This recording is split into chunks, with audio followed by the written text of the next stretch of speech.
znowu my. Witajcie w kolejnym odcinku o instalacji prądowej i wodnej. Tak, opowiemy o instalacjach wodnych i elektrycznych w tamtym studio i szklarni, ogrodzie zimowym obok, a za sobą z prezentacją pokazujemy nasz dom, który budujemy już od blisko roku. O tym dużym domu niedługo odcinki, od samego początku, czyli od fundamentów aż po stan obecny, czyli elewację. Kilka osób już nas pytało w komentarzach, żebyśmy coś więcej powiedzieli o elewacji, którą mamy na naszym budynku. Więc dziś dla Was krótki bonus. Zanim opowiemy o instalacji, to opowiemy Wam chwilę o elewacji. Elewacja drewniana na górze, gdzieś tam.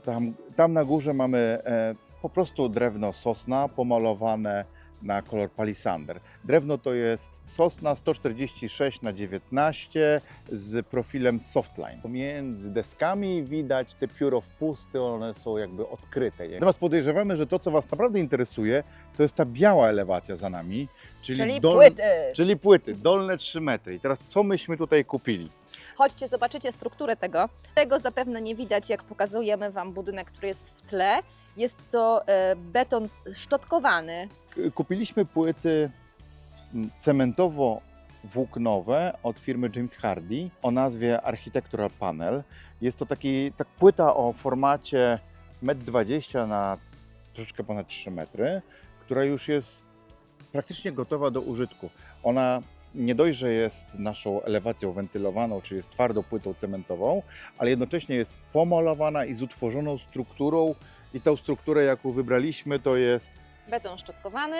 Do tego, jak widzicie, w zestawie pod kolor są już takie specjalne wkręty. I one zostają na wierzchu. Tak. Pomiędzy płytami jest szczelina, dylatacja z EPDM-em pod spodem. I to wszystko już ma tak zostać, tak jak teraz to wygląda. Myśmy wybrali te czarne szczeliny ze względu na to, że łączą nam się z czarnymi parapetami, czarnymi rynnami i czarnym dachem. To było nasze założenie kolorystyczne. Natomiast okna, glify okienne mamy obrobione w drewnie, w tym samym drewnie, które jest u góry, palisander i też tutaj są też te dylatacje i tak ma zostać. Natomiast u góry jest drugi parapet i tam powietrze ma możliwość wpadania. Dobra, jak przyjdzie czas, to znacznie więcej będziemy o tym opowiadać, ale na pewno już wiemy, że produkt jest rewelacyjny i warty polecania. Tak, wizualnie pod względem bardzo łatwego montażu, pod względem tego, że produkt jest gotowy i tak naprawdę niewiele wymaga obróbki.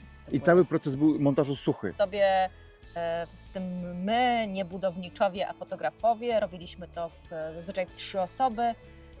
No i tak, bo proste. płyta jest dosyć ciężka, bo waży około 42 kg. W 2 osoby byśmy nie dali. Pewnie byłoby ciężko. Chyba że jakiś podnośnik byśmy może, musieli tak. Ale o tym zobaczycie O tym materiały. będzie absolutnie dużo materiału, bo to rzeczywiście jest fajny produkt, ale pytaliście o to, więc o tym opowiadamy. Wracamy do tematu naszego dzisiejszego odcinka. Opowiedzmy w takim razie o instalacji. Mamy kartkę? Nie mamy kartki. Ale zaczniemy od tego, że przyniosę kartkę. Posłuchajcie, to jest w ten sposób. Myśmy to nagrali, te materiały, które widzicie, myśmy nagrali rok temu i nie wszystko pamiętamy, jak zrobiliśmy. Dzisiaj sobie to przypominamy, ciągamy wszystkie faktury, rachunki za to, żeby to wszystko fajnie podsumować, ale materiał mamy dawno nagrany, myśmy bardzo szybko już wtedy budowali, to możemy sobie pozwolić na to, żeby trochę więcej poopowiadać o tym, co kiedyś zrobiliśmy. Stąd właśnie, to są nasze magiczne kartki. To są notatki. Bo to jest, słuchajcie, tak, że materiał, który... To ja właśnie przed chwilą powiedziałem. powiedziałeś, a ja biegłam. Że to wszystko rok temu było nagrane. Ale mam zadyszkę, nie pracuję fizycznie. Dzisiaj jest temperatura, jaka powinna być w lipcu, której Dzisiaj nie było. jest czwartek, 30 stopni, zaraz koniec sierpnia, a po dzisiaj dogrzewa paruwa. mocno. Ale my nie o tym. Dobra, opowiadamy o wodzie. Zdecydowaliśmy się na rzeczy, jak wszystkie rzeczy, zrobić zdecydowaną większość rzeczy sami. Położyliśmy całą instalację wodną, położyliśmy też całą instalację prądową. Tu musimy zaznaczyć, że mój tata dużo wie o elektryce, bo po prostu jest elektrykiem. Dzisiaj co prawda jest już na emeryturze, nie jest aktywny, wie, w co wkłada ręce, w co my wkładamy ręce.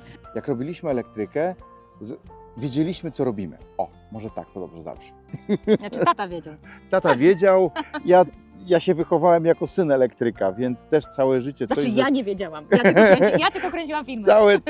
Całe życie gdzieś tam z tym prądem miałem coś do czynienia. Siłą rzeczy pomagałem nieraz tacie przy jakichś jego tam projektach. To jest bardzo ważne, bo naprawdę prąd zabija. W sensie nie tylko zabija tak, że włożysz 2 paluchy i cię trzepnie, ale źle położona elektryka może ci po prostu spalić chałupę. Pies budowlany przylas znowu. Jest budowlany, ale pies jest nieelektroniczny i trochę się boi kamerki. Hoppa! Wracając do brzegu. Wracając do cienia. Tak, Przyjemnie. jest zdecydowanie chłodniej. Nie wiem, Nie wiem. czy ktokolwiek chce to oglądać Dobra, dobrze. ważna rzecz. Jak był etap instalacji w studio i w szklarni to prawie nie ma, ale głównie w studio, to myśmy już bardzo gonili z czasem, mało mam materiału. Pokażemy Wam to, co udało nam się nagrać. Położyliśmy całą instalację wodną w podłodze. Tak jak widzicie na filmie, robiliśmy otwory boniarką, potem wyciągaliśmy fragmenty stropianu i układaliśmy tam rury wodne. Tak, Bardzo prosta praca. Zrobiliśmy układ rozdzielaczowy, także mamy jeden rozdzielacz ciepłej wody, jeden rozdzielacz zimnej wody. I tak jak widać, rury idą sobie podłogą, a później wchodzą w ścianę i idą do góry. Przez to, że to jest studio fotograficzne, to ten układ jest bardzo nietypowy, nie było miejsca, gdzie utworzyć te wszystkie rozdzielacze. To jest nad łazienką, w takim schowku. Tam już w ogóle chyba nic nie nagraliśmy, prawda? Nie, ale ja myślę, że nikt nie Tam chciałby tego nikt nagrywać, tego bo nie tam chciał wchodził oglądać. nasz dzielny, Tak, dzielny hydraulik. W tym schowku są rury na wierzchu, zostawione po prostu rozdzielacze, no bo to jest schowek. Ale to jest taki schowek, w sensie, Taki schowek. nie strych, tylko schowek. Tak, taki schowek, tam wszystko jest schowane. Tak, ale tam jak się człowiek chowa, to mało tam ma miejsca na chowanie się. Tak. No i tak naprawdę to była nasza praca, jeśli chodzi o rozłożenie hydrauliki. Zakończyliśmy wszystkie kolanka, wszystkie złączki, to wszystko pokupowaliśmy i zamontowaliśmy. Zrobiłem próbę ciśnieniową, wszystko się zgadzało. Powiedzmy jeszcze, co jest potrzebne, żeby taką instalację wykonać. Chodzi mi o narzędzia, bo widzicie tutaj takie żółte, specjalne, duże obcinaczki. Widzicie tutaj też takiego motylka, którym Maciej kręci. Myśmy po prostu wszystko zrobili w Peksie. To naszą część, którą myśmy rozprowadzaliśmy w Peksie i końcówki były w Peksie, więc cęgi do Peksa i taki kalibrator. O, to się nazywa kalibrator do różnych średnic i żeby potem te końcówki ładnie i te uszczelki fajnie wchodziły, to się wszystko tak kalibruje te rury, zarabia się te końcówki. No i kiedy już mieliśmy ten rozdzielacz zrobiony, ciepłej i zimnej wody, to wiedzieliśmy, że chcemy wezwać hydraulika, gdyż mieliśmy do podłączenia pompę ciepła. Jest to tani Chińczyk, kupiony od Chińczyka. Ten hydraulik? Nie! Pompa! Pozdrawiamy Pompa się naszego nazywa hydraulika. Esper Sun, działa. Ja wiem, ile dzisiaj w Polsce się wydaje, albo wydawało, teraz już troszkę mniej, wydaje się na pompy ciepła, jak to brzmi. My tyle nie wydaliśmy. Nie, myśmy wydali trochę ponad 4000 zł na pompę ciepła. W zupełności to wystarczy. Działa. Jak się zepsuje, to kupimy kolejną za kilka lat i tyle. Żadne 40, 50, 60 tysięcy, jak niektórzy potrafią wydać. Zwykła 6 kW pompa. To był taki etap, który myśmy już chcieli się zabrać za inne rzeczy. Wezwaliśmy hydraulika. Zajęło mu to 3,5 z dnia. kawałeczkiem. 3,5 dnia, on tam był z pracownikiem, we dwóch to. Nie zawsze byli we dwóch, ale powiedzmy, że we dwóch to robili, około 3,5 dnia. Wzięli od nas 6 tysięcy, ale w tych 6 tysiącach jest cały osprzęt, który zużyli, czyli mnóstwo kolanek, zaworów, odpowietrzników, Czy to te wyszło tak, że zbiorniki. robocizna i narzędzia to Tak, mniej więcej około pół na 3 pół, tysięcy ale wydał na o kosztach materiał. zaraz jeszcze Tak, to Wam jeszcze powiemy. Także myśmy mu doprowadzili plastikową rurą wodę do pierwszego rozdzielacza zimnej wody i on już od rozdzielacza zimnej wody sobie ciągnął w cały układ rozprowadzenia do podłogówek, do rozdzielacza podłogówki, do zbiornika ciepłej wody, do pompy i podłączenie i instalacja w sensie takiej rozruch tej całej pompy, znaczy rozruch. kurde, no pompa to jest po prostu klimatyzator, tylko że płynie przez nią nie powietrza, płynie w chłodnicy woda. No to jest ta cała różnica między pompą ciepła a klimatyzatorem. Tam nie ma wielkiej różnicy, ale rzeczywiście on podłączył ten panel, czujniki jakiejś temperatury, to wszystko i w ogóle nasza pompa nie miała pompy obiegowej, więc też w tych 6000 jest pompa obiegowa od Wilo, która po prostu prowadzi całą wodę po wszystkich układach. A wcześniejsza robota też szła nam gładko i szybko. Posłuchajcie, co Maciek o tym powiedział. To jest niesamowite, bo to nie są trudne rzeczy. Dlatego, że zrobiliśmy już tak dużo, dalej twierdzę, że budowa domu jest bardzo prosta. Właściwie widzicie na ekranie, jak wygląda nasza skrzynia rozdzielcza, którą Tak, tak. przeszyliśmy z tatą. Tych bezpieczników chyba jest 18, na takie małe dwa pomieszczenia i jedną łazienkę. Warto dodać ten film, który widzicie o skrzyni, to jest nagrane przed chwilą właściwie, bo w trakcie jej montażu jakoś nikt nie pomyślał o tym. Zapomnieliśmy w ogóle postawić kamerę. Jest wprowadzony prąd z WLZ-a przez jakąś dużą eferkę, jest rozdział PEN zrobiony, rozdział PEN jest wyprowadzony do bednarki otokowej wokół naszej płyty fundamentowej. No i później z działu PEN przeskakuje to na zabezpieczenie przepięciowe, to się nazywa SPDEC. A ja powinnam mieć teraz taką chmurkę. Co przemówi? Tak. I dopiero ze SPDEC-a Słucham z zainteresowaniem. całość się rozchodzi na połączenia jednofazowe i mamy 3 fazy. Jedna faza jest na pompę ciepła, jedna faza jest na część urządzeń i trzecia faza jest na kolejną część urządzeń. Jakoś to sprytnie podzieliliśmy. Dużo tego wyszło, znacznie więcej niż w niejednym mieszkaniu i w niejednym domku.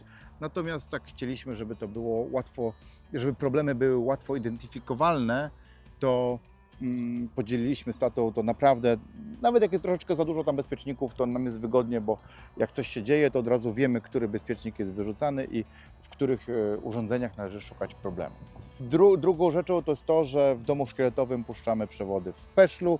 Myśmy się z ojcem tych przewodów w te peszle nawciągali, nawpychali.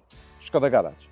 Myśmy używali tę samą masę poślizgową, to chyba jakaś forma szamponu, mydła, co używaliśmy przy melioracji, przy rurach kanalizacyjnych wszelkich i połączeniach takich wodnych, tam wykorzystuje się przy tych uszczelkach tą masę poślizgową i myśmy to samo wciskali w peszle i w to wpychali. Nie, tego nie nagraliśmy.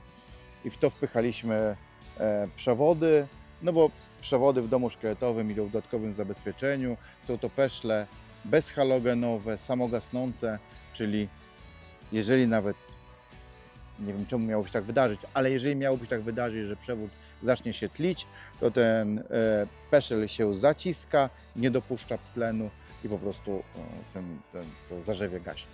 Jak mieliśmy położoną wodę i prąd, jeszcze nie pamiętam, czy to było przed, czy po, oczywiście musieliśmy położyć całą kanalizację, czyli odpływ wody. Całość mamy wentylowaną, że każda rura kanalizacyjna jest wentylowana. Kominek wentylacyjny zgodnie z przepisami wychodzi na dach. Dobrze, to co? Możemy teraz podsumować koszty, jakie ponieśliśmy na tym etapie. Dobra, od dużych kosztów zaczynamy. Tak, duże koszty. Prawie najwyższy koszt to pompa ciepła, kosztowała nas 4,5 tysiąca. No właśnie, pompę można kupić za 4,5 klocka. A teraz są jeszcze tańsze, jakieś Kasaje Midee leżą po magazynach. Naprawdę nie warto wydawać 40 czy 50 tysięcy na pompę ciepła. Jak już mówiliśmy, usługa hydraulika, tylko trzeba w to pamiętać, że w tym jest mnóstwo sprzętu, który włożył, łącznie z pompami obiegowymi, jakimiś zbiornikami. To był koszt 6000 zł. I jego praca razem z pomocnikiem, tak jak No, mówiliśmy, 3 dni z kawałkiem. Już tak nie pamiętamy dokładnie, ale on mówił, że mniej więcej pół na pół, że trójkę kosztowały części i trójkę wziął za robocizną.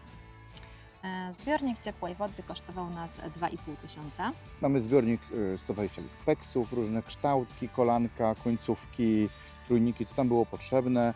To był koszt około 800 zł. 2 rozdzielacze kosztowały nas 900 zł. Mamy 7 wyjść zimnej wody i chyba 4 wyjścia ciepłej wody. Używałem do rurę PEX firmy Hertz. Kupiłem ją od kogoś na OLX-ie, bo mu zostało po budowie. Kupiłem około 200 metrów za jakieś 600 zł, coś takiego. Natomiast nie wliczamy tyle, bo Zużyliśmy z tego może 1/4, resztę będziemy zużywać w dużym domu, który jest za nami. Pisaliśmy, że zużyliśmy Pisaliśmy, 60 że metrów za Około 150. 150 zł. Narzędzia do prądu kosztowały nas 400 zł. I w tym też jest część narzędzi do hydrauliki, mało narzędzi do hydrauliki było I w potrzebne. tym też jest wypożyczanie boniarki. Tak. Wszelkie końcówki, złączki, w tym dużo dosyć wag, o których też zostało sporo na budowę kolejnego domu, no ale załóżmy, że to kosztowało 200 zł. 200 metrów kabla 3 na 2,5 koszt 700 zł. I 300 metrów 3 razy 1,5 mm to 600 zł. W każdym przełączniku światła jest kabel sieciowy, są wyprowadzone kable do kamer, są wyprowadzone kable do sterowania tym różnymi elementami. W przyszłości są wyprowadzone kable głośnikowe w suficie w 4 miejscach, także to kosztowało około 200 zł. Koszt ogromniastej skrzyni elektrycznej to około 1000 zł. Ona jest rzeczywiście absurdalnie duża. Wykorzystaliśmy trochę, około połowy na razie. To jest skrzynia 8 albo 9 na 36 S-ów. Górną część będziemy wykorzystywać do całej automatyzacji i do smart home'a w połączeniu z dużym domem. Także od razu kupiliśmy jedną skrzynię, która będzie wykorzystana do jednego i drugiego. Wyposażenie skrzyni jeszcze. Wyposażenie skrzyni kosztowało dużo. Wydaje mi się, że około 1500. A co tam wsadziliśmy? No Że sam tyle kasy SPD, kosztowało? sam SPDek ze 250 zł, 300. Zaokrąglamy, bo tak to było kilka razy dokupowane, ale wyposażenie skrzyni nas kosztowało około 1500 zł. Zostały jeszcze rury kanalizacyjne, kształtki, które kosztowały nas 350 zł. Podsumowanie. Na ten etap budowy wydaliśmy około 20 000 złotych. Tak, wydaje się całkiem sporo, jeśli mówimy o prostej elektryce i wodzie w niewielkim domku. Wielu pewnie wyda mniej, no ale w tym trzeba pamiętać, że mamy i pompę ciepła, i podłączenie pompy ciepła, i usługę hydraulika, połączenia z wszystkiego, spięcia tych wszystkich rozdzielaczy do kupy, żeby to wszystko działało, uruchomienie całej wody. Także wydaje nam się, że całkiem dobry wynik. Dobrze, to żegnamy się z Wami na dziś. Oglądajcie nas, subskrybujcie, czekajcie na nowy odcinek, który pojawi się, mamy nadzieję, znów za około 7 dni.